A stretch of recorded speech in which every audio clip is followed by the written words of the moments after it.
You've just finished singing with the Metropolitan Opera, and you've also just come back from a tour of Spain, and you're rehearsing with the San Francisco Opera, and you're going to be singing with them next month.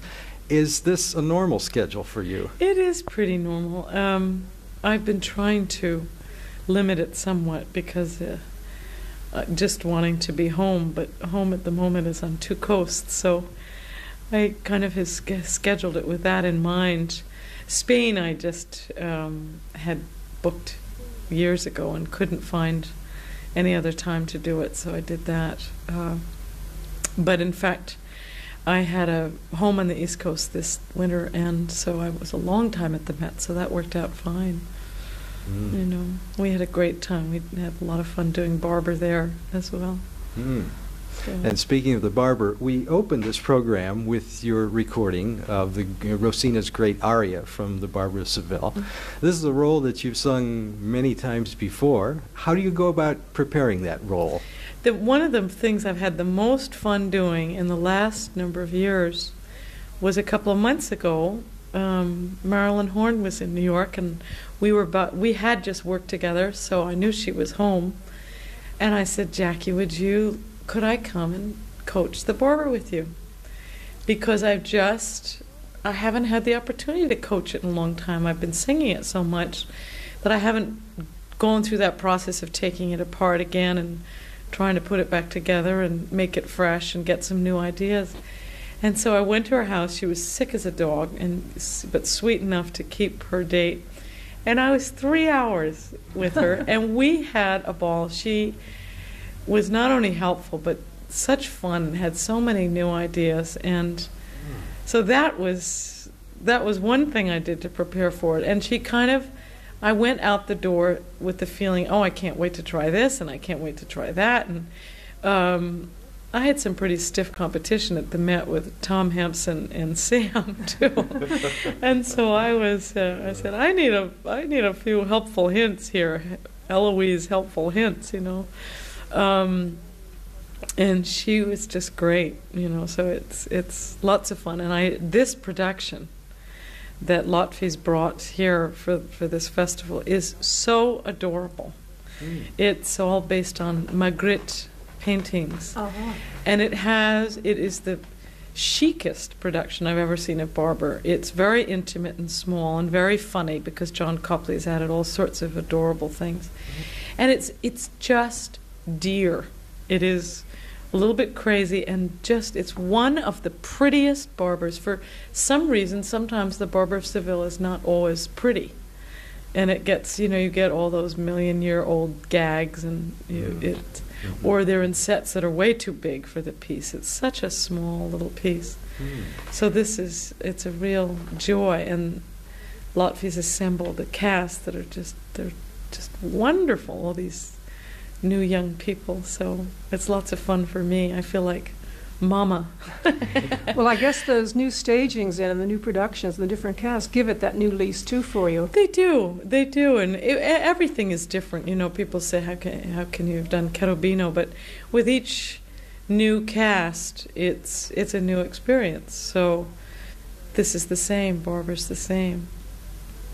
Another interesting thing is you're singing roles in the two operas based on the Beaumarchais Figaro stories, Rosina in The Barber of Seville, and I think we very much see here the future Countess Almaviva, which is the character in The Marriage of Figaro. And in The Marriage of Figaro, you sing Cherubino, the page. Do you think in terms of the other opera when you're singing one of them? Not really. The reason being that the styles are so diverse, from Rossini to Mozart. But the idea carries through in that the Countess, when you think of her as Rosina, just a few years later with slight disappointments in how things have turned out, can make her much more young, really, younger and more touching. The fact that she's so young and so disappointed really adds something to the Countess, and you can't help but just love the characters, perhaps even more so in Figaro than in Barber of Seville. But I don't know, there's so much of Rossini's humor and his love of life in the opera itself. And then it's comedy, comedy, comedy, and then there'll be a touching moment. And when he allows himself to be touching, it almost knocks you over. Yes, and you have great facility, I think, bridging those two extremes. So in fact, throughout all your roles, you seem equally at home in serious and comic parts. And in these operas, you do have both the serious and the comic. Yeah. As you say, very touching moments in Barbara, a very gentle humanity that you bring to Rosina, and also the humor in it. Well, that's what's fun, and what's fun with John Copley, who has, practically the best sense of humor in the business, is that he helps us do all that. He helps us find the moments where you can kind of spoof yourself, and that makes it fun, really does. And your Carabino, if we can turn to that for a moment, that is one of the funniest parts, especially as you sing it. And many of us will remember your performance last summer during the Mozart Festival here. You're able to convey the ardency and the innocence of Carabino. This is just an adolescent boy who is experiencing his first amorous flutterings. I'd like to quote something. Peter G. Davis wrote in New York Magazine just a couple of months ago that your Carabino was enchantingly radiant and impulsively adolescent, and likely to remain so when you reach grandmotherhood. Again, another role that you keep fresh and young. Thanks. Well, I sang my last one, actually at the Met. I had to cancel one because I got sick. And it was really, I had a tear in my eye because, I might do one or two here and there, but it's time to turn it over and let someone else have the fun of it. I have adored singing that part for 25 years, and he's become a great friend, and I've been really lucky to have carried it as far into adulthood, shall we say, as I have. So it has been wonderful. Oh, yes. Well, we were fortunate to have seen that performance here. Oh, thanks. How do you keep your voice so fresh? You've been singing these roles now, as Terry mentioned, for 20 years, and yet you still do sound amazingly youthful. In fact, I was trying to remember something Andrew Porter said about your Carabino, ageless, whether it was absurdly ageless or eerily ageless, but certainly ageless. How do you keep it so fresh? Sometimes, this year I've decided to get a little bit stricter with myself about what I will do and won't do, and I've tried to do in the last year, because I've had a lot of travel, to do too much. And the way, really, you have to remember something that's very interesting, and I don't know if most singers, much less much of the public, are aware that the vocal cords are as big, the instrument, the muscles surrounding them are as big as a penny. These tiny two chords are just in there. And one of the most important things for young singers, old singers, and medium singers is vocal hygiene. And that literally takes a little bit of doing. It takes what you drink, what you eat, when you talk, not parties, not wine, and a lot more restrictions than I was willing to do in many times of my life. But now, more than ever, I'm noticing them, and I'm noticing how much rest is important and how much physical exercise is important. Getting air, fresh air, that all those things. And you get a bag of tricks. Every singer has a bag of tricks, and it's either water or steam or whatever it is, but they are all very, very necessary. And when you don't do them, especially at my stage of the game, you notice it. You can still do it, but it's more of a struggle, and it's a commitment more than really something you do. It's thinking of it and being willing to insist upon the 2 days rest between performances, of not traveling and singing, and that all those kinds of things that make a big difference.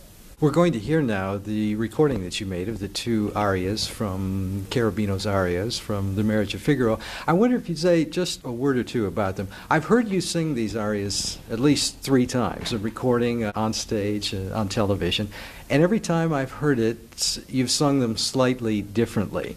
And a few years ago, I did a series of some of the great recordings from The Marriage of Figaro, and I had played the Galli-Curci recording of the Non Son Più aria.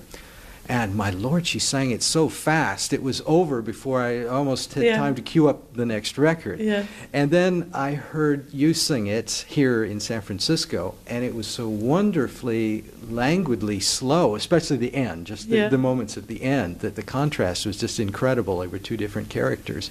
The recording that we're going to play, this is the Phillips recording. At what stage of the game were you in recording that, if you can remember back? That was, I think if it's the Phillips, that was my first recording ever. So I don't know what that's like. The tempo comes from the conductor. And I remember the 2 conductors that stick in my mind are Karajan and Schulte. And that, I think that one is Edo de Wart.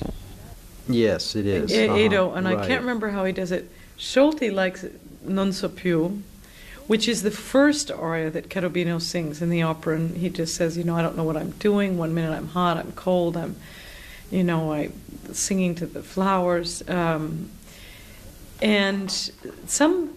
Schulte, I think, liked it fast, and Karajan likes it very slow, so it's... That would be typical. As the saying goes, days de boss, so whatever they want is how it goes, essentially. I like it fast because I think it is it's he can hardly get the word. As many teenagers, I have a 14-and-a-half-year-old daughter, and she speaks so quickly because she's got so much she wants to say, and it's like they're afraid they're not going to get it all out, so they have to go very, very, very quickly, and that's just what Cherubino is doing in that part. And then the second aria, which is Voi che sapete, is a little bit more of a form piece, and he's a little bit showing off for the Countess, and he's written this piece, and so he's great attention to line and words, and then halfway through it becomes, instead of singing his song, he's singing to her in the moment seizes him, so that has a slightly different character. Well, Cherubino is one of your notable trouser roles. Another is Octavian, and there's a great similarity in the 2 also. They're both impetuous, ardent young men, and in both operas you get to do a number of costume changes. I believe, in fact, you once said in an interview that you found Octavian one of the most exhausting roles, not because of its length or the music, but because of all the costume changes. Yes. And, of course, Octavian goes in and out of boys' and girls' clothes also. Absolutely. And it is. He's... in the first act and the third act, it's hardest part is getting the boots put on the right feet backstage somewhere.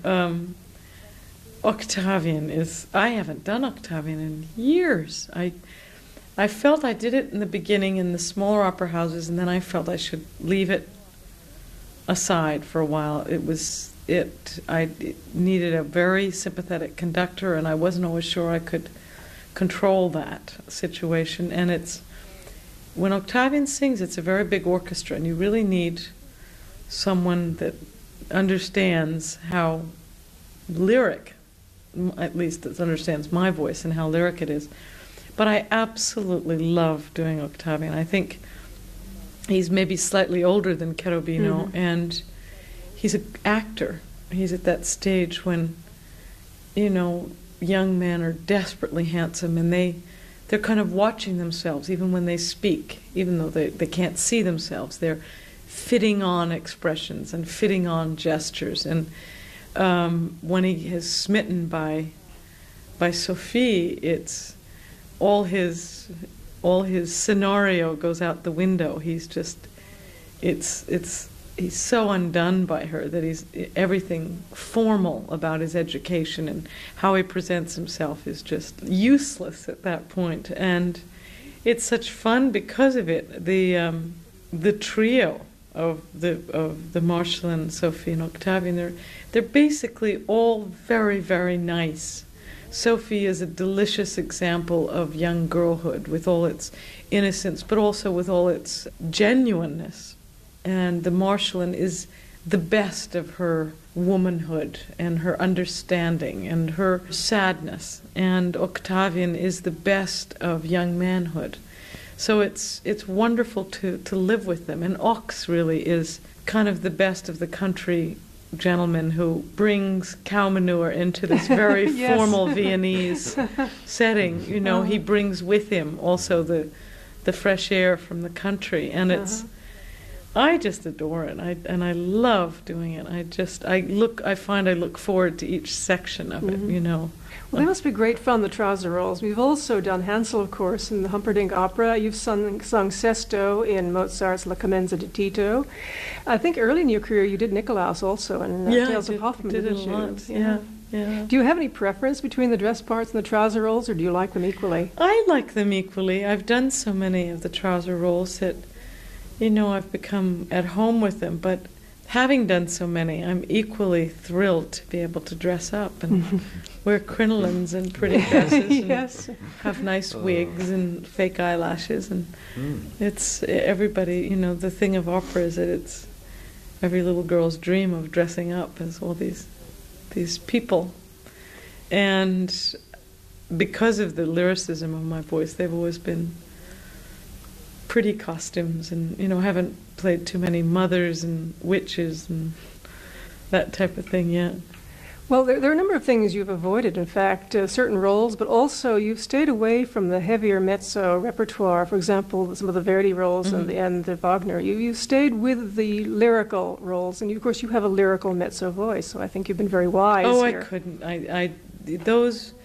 The Carmen and the Verdi, those voices are born, you know. If they're not by nature part of you, and you can't push your voice into them, I don't think. And I think some singers make a mistake doing that and spoil their voices as a result. It's easy enough to do. Yes. It is. I'd be interested in your views on the difference of singing Rossini and Mozart. You've tended to specialize in roles by both composers. The Rossini, of course, requires tremendous range and agility. We have these wonderful bravura coloratura parts. The Mozart is a little easier on the voice, isn't it?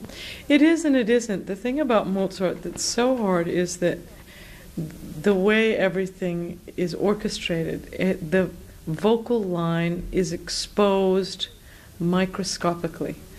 And what becomes tantamountly important is pitch. And center-on type pitch and line. It's a different requirement in a way. Mozart is all about line. It's how long the phrases can go and still keep the intensity and still keep the words going. Rossini is bravura, and most of the time it feels wonderful. It's sort of like doing yoga for the voice. You cannot sing it too heavily. You can't. It won't work, and it's not appropriate. So that I always come away from singing Rossini feeling better vocally than when I go in, you know. So they're marvelous, you know, for that, but very different. So many of your roles sort of intertwine, the two parts of the Beaumarchais play, for example. We also have some excerpts from the two different versions of Cinderella, the Massenet and the Rossini. And we were going to play the two big arias. The one from the Massenet is from the beginning of the aria, where she talks about her terrible condition with the evil sisters and stepmother. And then the Rossini big aria is from the very end of the opera, where she forgives everyone for doing that. Would you talk a little bit about how the roles are different? Obviously, the Massenet comes from the end of Romanticism, and Rossini from early Well, the Romanticism. Massenet is the closest to the fairy tale as we all know it. In fact, there's kind of an interesting fact that I believe comes from the translation, that it's, as we know it, a la Walt Disney, it's a glass slipper. In the score, it's a pantoufle de verre, a pantoufle meaning a slipper. Verre can be spelled two ways, V-E-R-R-E, which means glass, or V-A-I-R-E, which means fur. I think the original conte de fées, the fairy tale, was that it was a fur slipper, because it kind of makes sense. And that when it was translated into English, ver being pronounced exactly the same way that this mistake was made, but it follows very closely the story. Only the wicked stepmother is terribly funny, and the sisters are actually quite funny. But right down the line, and the prince and everything. The Rossini takes an Italian twist, and I feel that Rossini is a very spiritual piece in a way, which a lot of the librettists that Rossini used were very classical librettists, and I think there's an enormous amount of symbolism in it, not to make it preaching or too overemphasized, but there's the hearth, the warmth of the hearth is stressed. The first time you see Cenerentola, she's by the hearth singing a little song. The fact that it's about a bracelet, she loses a bracelet, and it's the ring, and it's the ring of life and the ring of commitment and of marriage, and it's really it's a very spiritual little piece, and I think that Rossini has said it that way. You know, he's can't never resist the humor of it, but he's said it in a very touching way as well. And even the last, Nacque l'affanno, it's finally the end of sorrow, and she says, I'm everybody's friend. It's no one.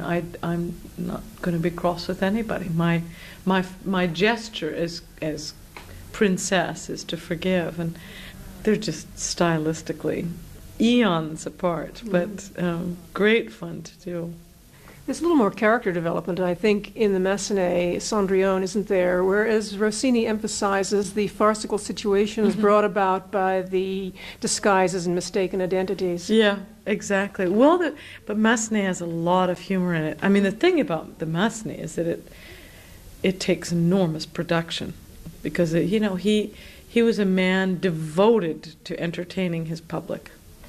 He would not put one extra 3 minutes in an act that he didn't feel was necessary. He felt that they should be short and to the point. And that's why I love the way Massenet writes in his scores. He writes very specific directions. Take time, but not too much. What you see more than anything in his scores is sans lenteur, without slowness. And he never, the drama goes forward, and there are 2 or 3 ballets in the Massenet, and choruses and people coming on in costumes and parades, and he was very, very conscious of entertainment in a grand way. Rossini again was more intimate and more. It's a bottom line too. It's about the voice. It's about the vocal acrobatics. That's very much the essence of Rossini. You really do get a lot of vocal fireworks in that. Yeah, everybody does. Good workout. Yes, yes. You've done other things in the French repertoire too. In Massenet, in fact, you've sung Charlotte in Werther. This is apparently another popular role of yours. Yeah, I love doing that. It's a beautiful piece. And in many of your recitals and concerts and recordings, too, you've done quite a bit with the French repertoire, notably Berlioz. In fact, early in your career, you did sing Marguerite in Berlioz's Damnation of Faust, didn't you? Yeah, I did it a lot. And Beatrice and Benedict. And I've done a lot of Berlioz over the years. It's not easy. Berlioz is big orchestras. And always very intricate kind of harmonies and melodic lines. I love to live with them quite a long time before doing them, until they start to make a sense. The most famous of that everybody knows of Berlioz is the Nuit d'été, the Summer Nights, and that really is a collection of 6 songs that was intended for more than one voice, but it became a habit or a tradition or whatever to have them all sung by one voice a number of years ago. And it's an enormous challenge, because they're very different in feeling. 1 or 2 of them are very lighthearted, and the rest are deeply, deeply serious. Almost my favorite is Le Spectre de la Rose, which is it's just the poetry of it is so pretty. It's as though the rose is talking about going to the ball, having been plucked all dewy and put on a lapel, and it's all from her point of view of what it's like to come in and be on the most handsome lapel in the whole room, but they're really marvelous pieces, but they're serious. They take some concentration. And you're very much at home with the French language too, aren't you? In fact, you learned French before you did Italian, I believe. Yeah, I lived in France. I lived in France as a student instead of going to college right away, and then I lived in France in the sort of the middle 70s, and both my girls weren't born in France, but they were babies in France, and I have always had this incredible affection for everything French, the cities, the language, the food, the design, the way they do things. I'm a great Francophile. I just love it. So that must give you added pleasure then when you're singing French songs and singing French opera. Well, and it makes a big difference, especially the year when I was a student, because there was a period of maybe 8 or 9 months when I didn't speak any English. And after doing that, you do learn to think in a language. And there's a lot that almost cannot be translated from French into English. Mm-hmm. And once you live with it, you really know what it means. The way that there wouldn't be there's not a word in French for a lot of American expressions. And it was fun to be that familiar with what I was singing about. And also, I love Poulenc. And to know exactly what he means in a song. Because I've seen it, I've been there, I've smelled it, or I've tasted it, or whatever, is such fun. It's such a joy. And to know the colors they're talking about and the look of everything. Paris, for example, is a very gray city. It's rare that the sun is popping out and shining on everything. So it has a gray look about it, and it makes a difference if you're singing a Debussy song to know what it looks like, know what they were describing.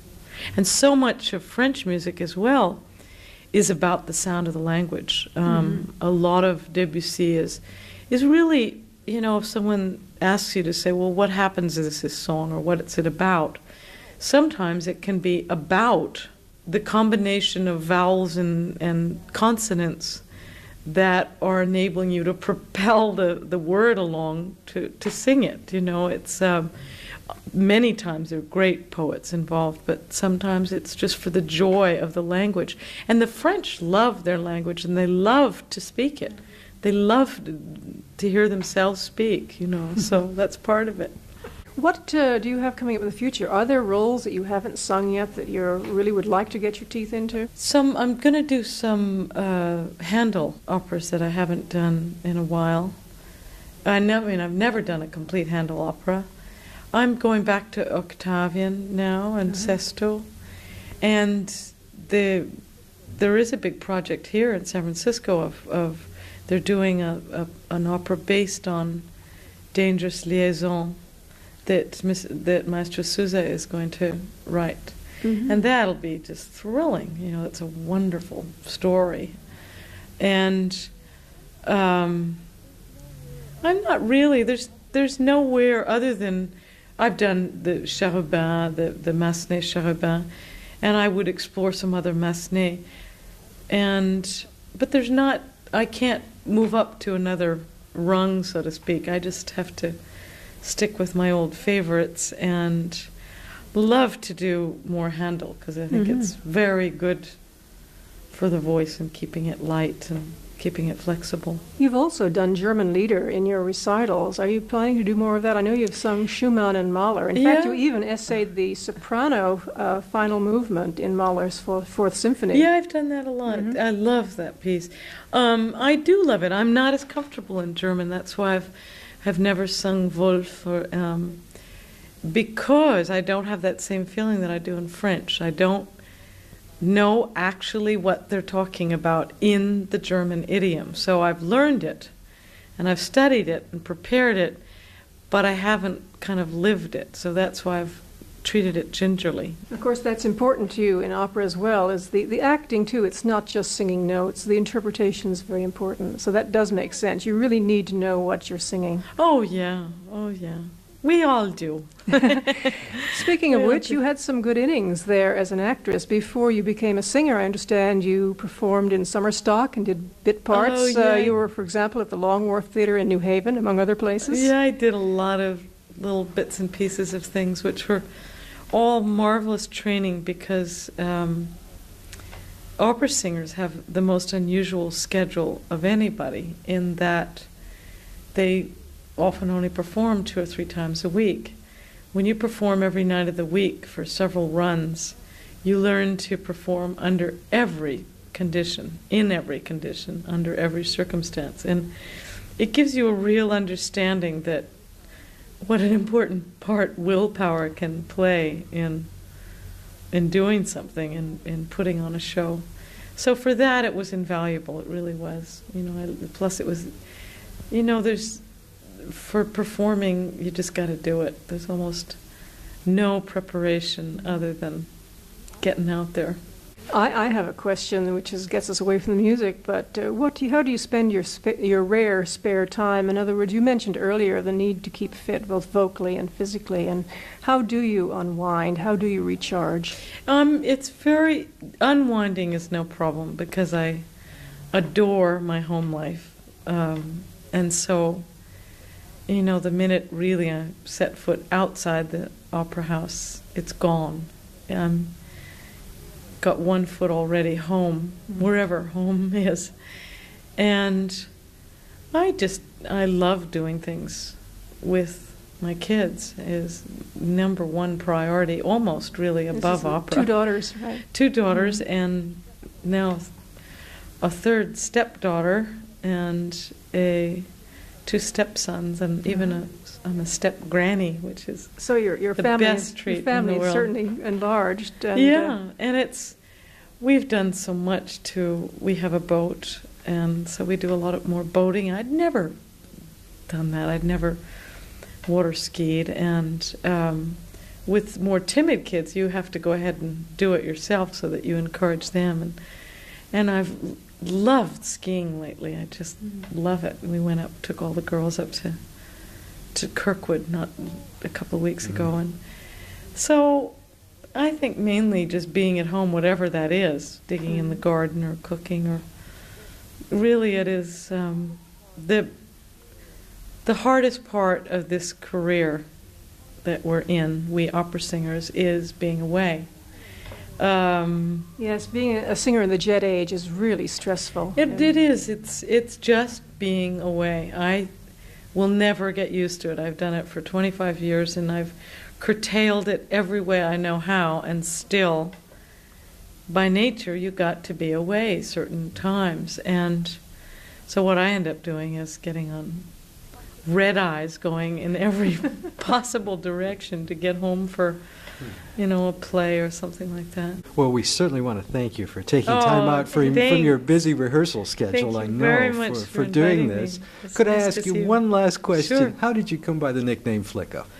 I'm named after my grandmother, who's Frederica. She was Frederica Bull Klukas. And my mother has a brother Freddie, and my father has a brother Freddie. So there were all these, she was called Freddie, so there were all these Freddies. And so everybody got fed up with, Freddie, Teddy, then there was Teddy, Freddie, and my father was a polo player, and he had a horse named Flicka. Oh. And so it was his favorite horse too. And so I was just ended up being called Flicka. I've heard of horses being named after people, not people being named after horses. I know. By the way, I understand the stagehands at the Met call you Fred. A lot of them do. That actually started more in Europe. I was called Fred at Glyndebourne, and everybody at Glyndebourne always said, "Oh, hello, Fred." It was always Fred. So. Well, Flicka, it's really been a pleasure talking with you. Thanks again. Marilyn. Thank you. The celestial voice that you